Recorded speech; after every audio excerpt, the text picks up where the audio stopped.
I wonder how many people listening to these stories remember video stores.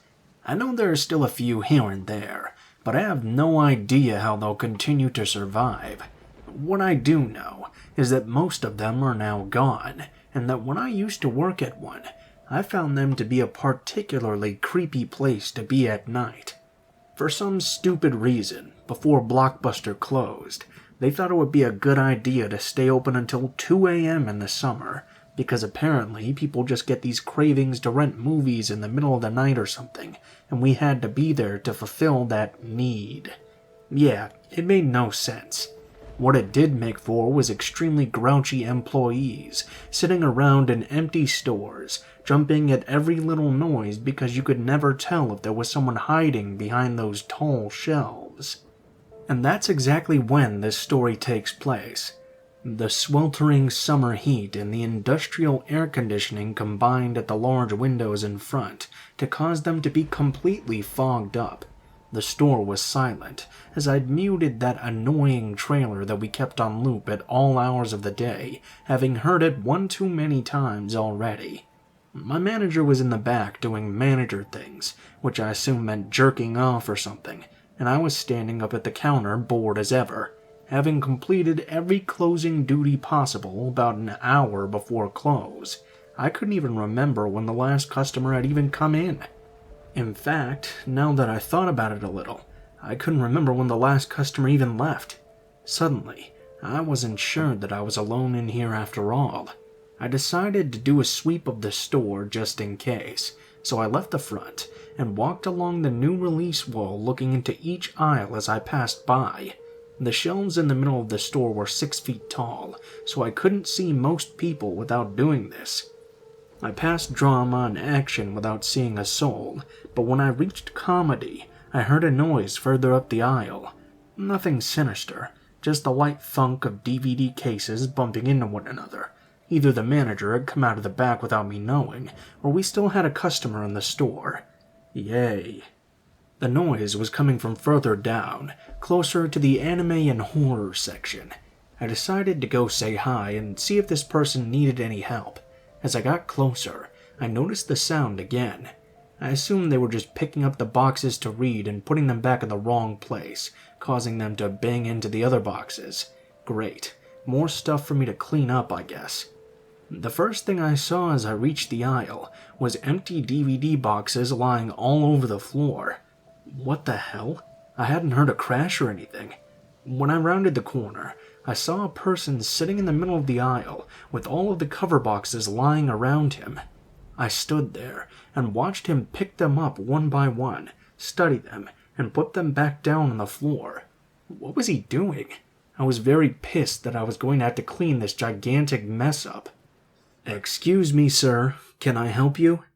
I was a bit snippy because I was annoyed, and I instantly regretted it. He turned to look at me, but it was the strangest movement ever.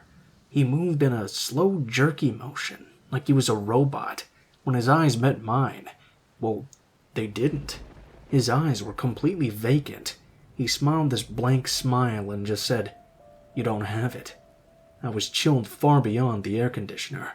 I backed up a single step. "We don't have what, sir?" "You don't have it," he said again, this time tilting his head at me. Apparently, I was supposed to know what he was talking about. I'm sorry, if you tell me what you're looking for, maybe I can help you." I was thinking, fuck that, I don't want to help this guy, get him out of my store. He turned away from me and hung his head, still sitting on the floor. No, it's no good, you don't have it. You don't have it." He began to stand up, and I took a step back.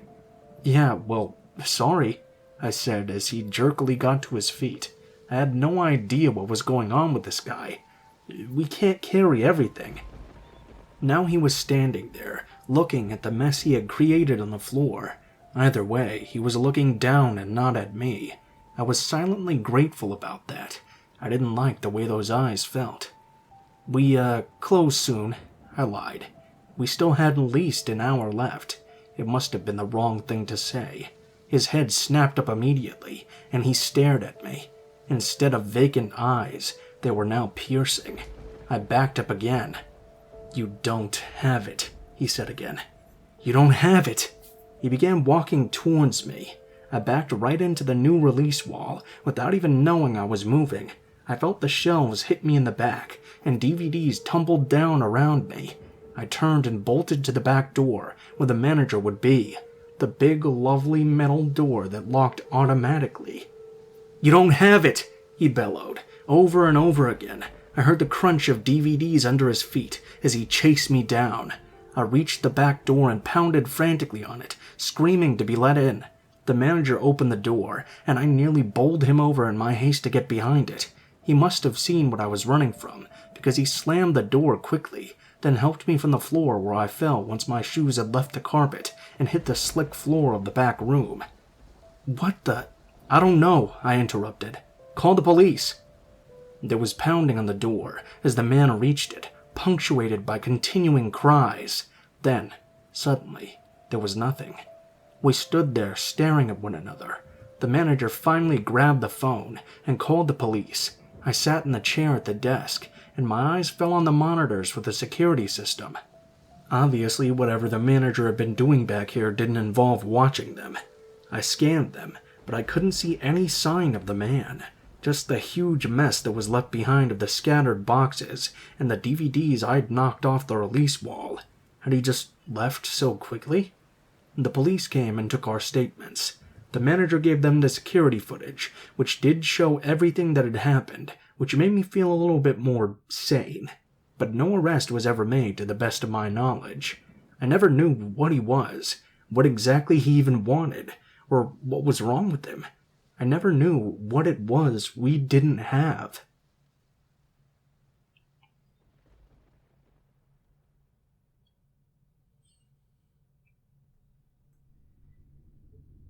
It began with a phone call.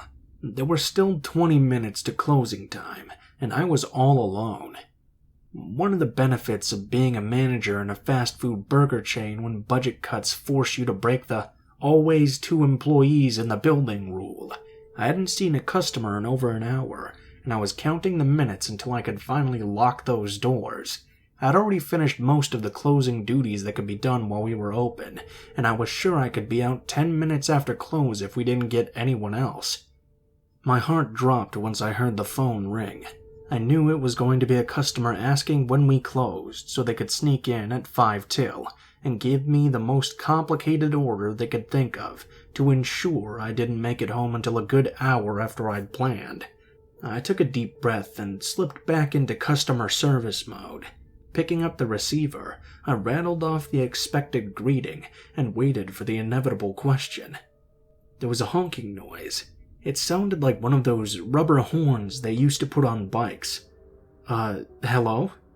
The honking continued. I realized I was being pranked. I rolled my eyes and hung up the phone. At least it wasn't a customer intent on ruining my night. I checked my watch. 15 minutes to go. I walked into the back to check that everything that could be turned off had been, when my eyes caught a movement at the drive-thru window. I turned to look, and to my surprise, there at the window was a clown. A clown was standing outside the drive-thru window, just staring at me. I shook off my surprise. "I can't serve you through the drive-thru without a car. Please come to the front." He continued to stare and didn't respond. His bright red nose was practically touching the glass. "The front, please," I repeated. "We have to close soon, though." With a honk, he stepped away from the window, and I assumed he was going to the front door. Well, this is fucking weird, I thought. I finished what I was doing and went back to the front, but the dining room was empty. No clowns in sight. Maybe they were just screwing around, or maybe they'd changed their mind. I had 8 minutes to close, and I wasn't going to worry about some stupid prankster. I stepped into the back again and shut off the music we piped into the dining room. I hated this CD, the same shit over and over again. In the silence, however, I heard another noise. It sounded like some sort of music, but it was really quiet. I stepped into the front again to search for the sound and recognized the tinkling tunes of a music box. What the fuck was going on? I still didn't see anyone in the dining room. I walked toward the far end of the counter and realized the music was coming from the hall that led to the restrooms. The door to that hall was in the kitchen, so I went back there, but when I looked toward the door, I saw framed in the porthole window the staring face of the clown from the drive-thru. I found myself suddenly grateful that that door was locked from the kitchen side. The music box continued to play, and the clown continued to stare through the window. His face was completely slack. No smile, no frown, just this blank stare. His makeup, though not smeared, looked somehow faded, and there was more skin tone than white, though he still had a bright red mouth and exaggerated blue eyeshadow, and of course that big red rubber nose. What the hell was going on? Just who was this guy? Was he fucking me, or was he some sort of psycho? Somehow I managed to find my voice. Sorry, we're closed. You'll have to leave now. I didn't care that we likely had 10 minutes left. Policy be damned. I wanted this guy out of my store. He showed no sign that he had heard me. He continued to stare through that window. I knew I wasn't truly safe. Even though the door was locked, there was nothing keeping this clown from climbing over the front counter and coming right into the kitchen. The back office was the safest place for me to go, and I was pretty certain I could get there before he made it to the front counter, much less over it, but I didn't want to have to find out. Sir, please exit the building. We're closed. Come back tomorrow. I expected nothing, but to my surprise he moved. He lifted a small rubber horn to the window and squeezed it slowly, then turned and left. I bolted to the back room, my rubber-soled shoes squeaking on the slick floor. As soon as I reached the office, I slammed the door shut. It was a large, heavy metal door designed to protect from robberies. Even though it locked automatically, I double-checked it to be sure and ran to the desk. I grabbed the phone and quickly dialed 911. They probably thought I was full of crazy or some shit. A clown was in the restaurant, and their squeaks were scary. It sounded ridiculous, but that didn't really matter. They were coming all the same. While I waited, I listened to the silence around me. Was he still out there? Had he already left? Was he stealing from the till?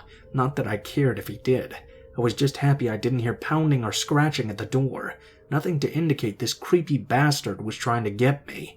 Maybe that was his game. Maybe he was just patiently waiting for me to come back out.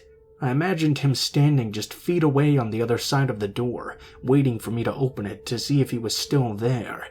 I listened hard for the sound of the honking horn or the music box, but I heard nothing. Finally, the police arrived, and it was their knock I answered. I admit, I still thought I'd see the clown when I opened the door, but there stood an officer of the law, and I'd never been so happy to see a cop. By the time I finally got out that night, it was well after closing. The cops didn't find the clown, but what they did find was the music box sitting in the middle of the counter. When you opened it, there was a little dancing ballerina clown, and it played that tinkling music I would never forget. It's been 2 weeks, and I've not seen the clown again, nor heard of any sightings. But I'll tell you, budget cuts be damned, I'm never going to be alone in that place at night again.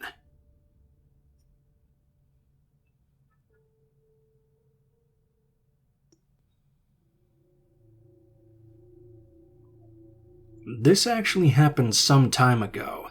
I can't even remember if it was possible to lock a phone back then. I had an LG chocolate before the time of smartphones, and I used that phone for everything. Specifically, I used that phone to take some very personal photos that I sent to my long-distance boyfriend. I don't know what it is about using cameras to take pictures of naughty things, but it's been going on ever since cameras were first invented. It's really kind of interesting if you look into it, but I digress. The point is that I'd taken some very personal photos for my boyfriend, and I never deleted them, or apparently locked my phone.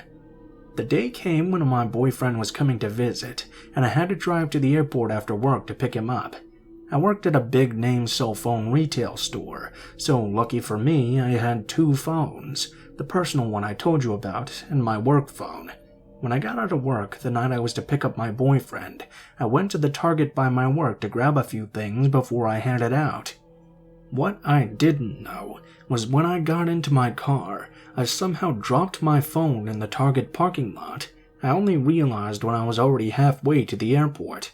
I pulled over to text my boyfriend, only to realize I didn't have my phone. Luckily, I had my work phone, which I used to call my chocolate. I was hoping someone would pick it up, so I could ask them to return it to my work as it was right next door. 3 times I called and it rang, until it went to voicemail. On the 4th ring, however, I got an answer. Hello? It was a male voice. I was thrilled to hear it. I told him my name and was just telling him about where I worked when the call cut off suddenly. Frustrated, I called back, but it went straight to voicemail. It seemed the battery had died. I would have to hope that the man who found the phone would charge it and call back. Until then, there was nothing I could do, so I used my work phone to contact my boyfriend and was off to the airport to pick him up. He was in town for a week, and during that entire time I heard nothing about my phone. Calling it only ever went to voicemail. I had also taken the week off, but I did call in to ask if anyone had dropped off my phone, and they still had not. A week went by, and my boyfriend eventually went back home, and I went back to work. I had decided that my phone was long gone, and I was going to have to replace it. I had insurance, so it wasn't going to be a problem, but I still felt a loss. Before I even put in the claim, though, I received a call on my work phone. It was my chocolate. Excited, I answered the phone. Is this Lily? Yeah, you found my phone? You work at that phone store in the Target parking lot, right? Yeah, could you please bring me my phone?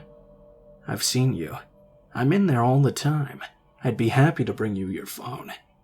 He seemed like a nice guy, perfectly pleasant. I was about to ask when he thought he might come in, when he said, You have some very lovely pictures on your phone. A flush of embarrassment washed over me as I realized just what he had been looking at on my phone. I hadn't even thought about someone going through the pictures.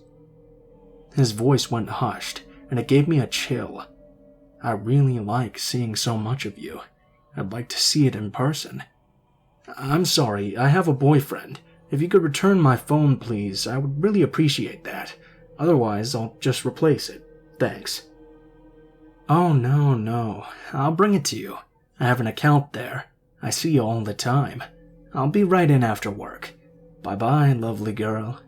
The call disconnected, and I had no idea what to think. I stood there with my phone to my ear, frozen for a moment, before I finally put it away. Whatever. He would bring me my phone, and I'd tell him I appreciated that, but I was spoken for, and he wasn't going to get to enjoy anything more than my pictures. I went back to helping customers, and just trying not to think about it. But in the back of my mind, I kept wondering if every man who came to the counter was him. I felt naked to their eyes, even though I was fully clothed. I began to get sick to my stomach. I finished taking a payment for one customer, and as they stepped from the counter I was closing out their account on, the next person lay a chocolate phone on the counter. It was my phone. I looked up to the face of an average-looking middle-aged man. He smiled, and it seemed like a normal, warm smile. I felt exposed, but I also felt like I might have been worried for nothing. He was a normal person who just happened to see some pictures on a phone. It was embarrassing, but I guess I could be flattered that he liked them. I reached for the phone, and as my fingers touched it, his hand came down on mine. It was a gentle touch, but it was unwelcome. I quickly grasped the phone and pulled my hand back. I looked up at him, puzzled, and he was still smiling. He leaned closer over the counter and spoke in hushed tones. I've done you a big favor. I'm really looking forward to getting one in return. My hand seemed to sting where he'd touched me. My stomach soured. Thank you for returning it, but I'm afraid that's all I can give you. You're very beautiful, he continued as though I'd said nothing. I come in here all the time to pay my bill, usually with my wife. You don't recognize me? Suddenly, I did recognize him. Just as he said, he and his wife came in every month to pay their bill. Yeah, I managed to say. I'll try to come in without her next time. Thank you for the pictures. And with that, he straightened up, turned, and left. I should have told someone then, but for some reason I didn't. I figured now that I had my phone, when he came in I'd just treat him like every other customer. That's what I thought anyway. Besides, what good would telling anyone do? What could they even do about it? I was the one who took the pictures in the first place. I felt like it was my fault for doing something naughty. I was foolish, and I deserved the attention I was getting because I'd brought it on myself. That's what I kept thinking every time I received a text from him in the next few days. The first one was just, "You're so beautiful. I still have your pictures. I really like them." That's when I realized he'd copied the pictures off my phone. Again, I hadn't even thought of that. So he was enjoying my private pictures, even though I'd gotten my phone back. The second text was really shocking to me. It was a picture, proof of his enjoyment of mine. At first, I texted him back. I told him I had a boyfriend already. I told him those pictures were for him alone, and I never intended for anyone else to see them.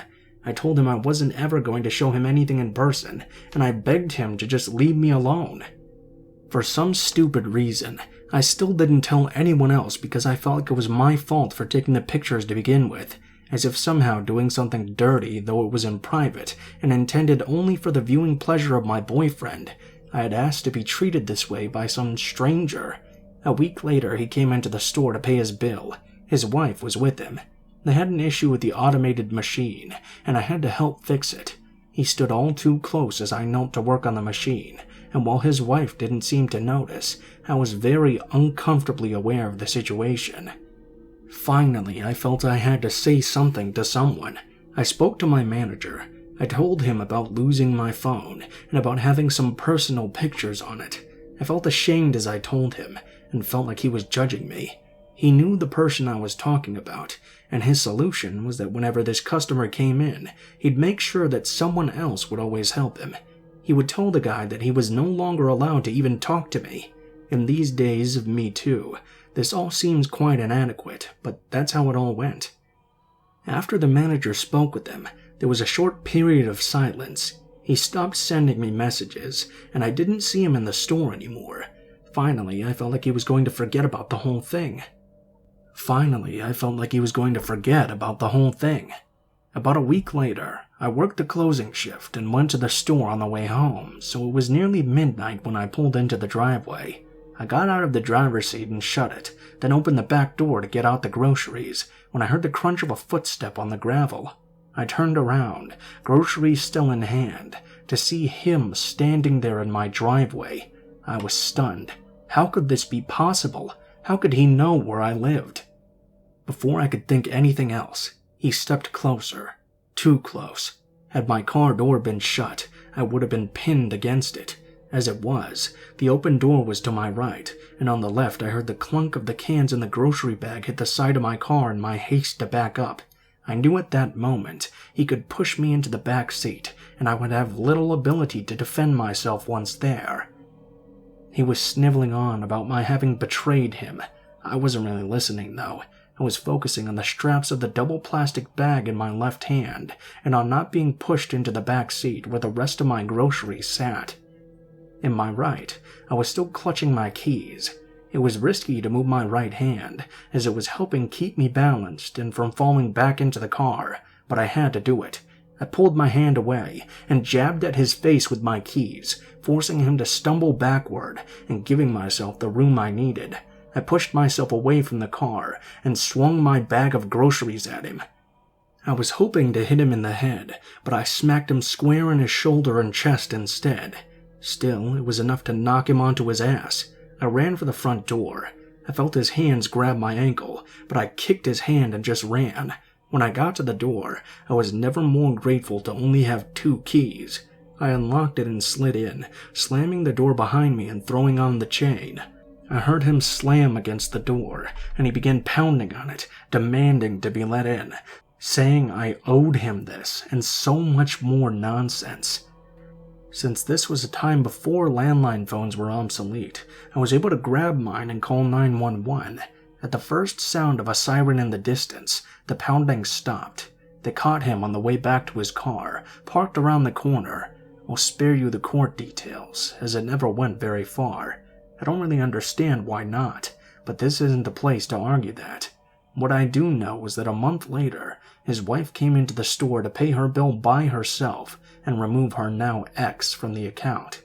And no matter how annoying it is to have to unlock my phone every time I want to use it, from now on, I always lock my phone.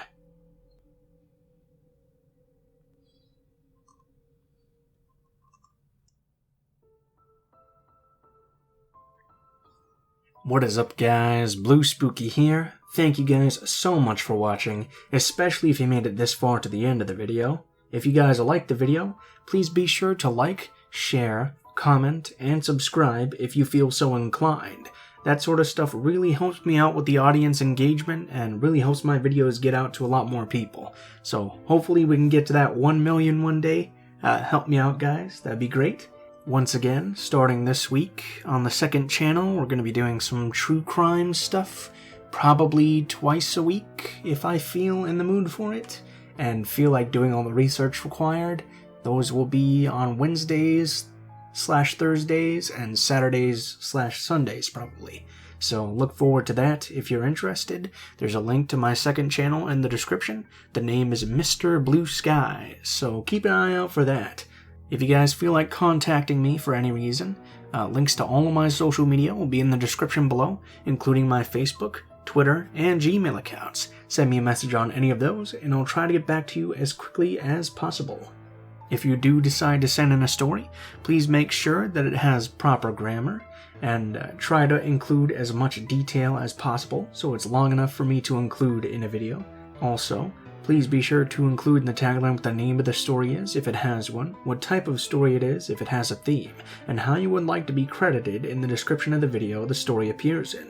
If you guys are curious about the art used in this video, links to my artist, Alan, will be in the description below.